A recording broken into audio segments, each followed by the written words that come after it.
Whew. Okay, guys. So I have stacked up every single rug that I have, and each layer has a mess test on it. And I was gonna do it with all of my vacuums, but it's so hard to get all of those vacuums out of the closet. Then I'll have to put them all back along, like with all these rugs. So I was like, never mind. I'll just do them with the Clean View and with the Helix, because I haven't used a Helix in a while. So yeah, look at that layer. Period. Okay, also I have a new tripod. So I hope that this one works a lot better than the other one, but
preventable incident with the rotator. I am unable to use it for today's cleanup, which is what I was really fucking excited for. So, I'm going to use a rotator. No offense, rotator. No, what the fuck are you? No offense, Duo Clean, but I like the rotator more, but I can't use it. I already cried about it, so there's nothing else I can do until they come and fix it. Their fucking issue. So, don't hate me too much, but hopefully this does as good as a rotator for cleanup.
I didn't know he's still in here.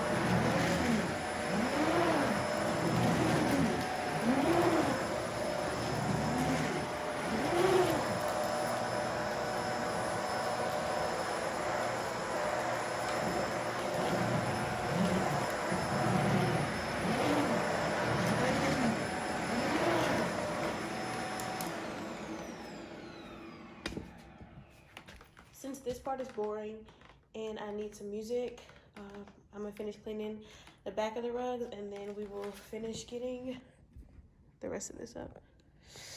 Peace out.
see you guys in the next video with this new tripod. Oh yeah, let me know if you like this angle from the tripod. I'm still trying to figure it all out, hence why I can't get my thumbs up correct. But yeah, just let me know if you like this tripod or if you want the smaller tripod back, because I went through like maybe like 4 of those tripods. There's ones that you get from Five Below. Yeah, I've had about 4 of those and they break every single time. So I ended up getting this one. Let's see if you can look at yourself. Yeah, I ended up getting this tripod. It was like 25 bucks on Amazon, and it's actually really great, and I can control it with the remote control that it comes with. So yeah, hopefully it recorded everything correctly. But I hope you guys enjoyed this video. Peace.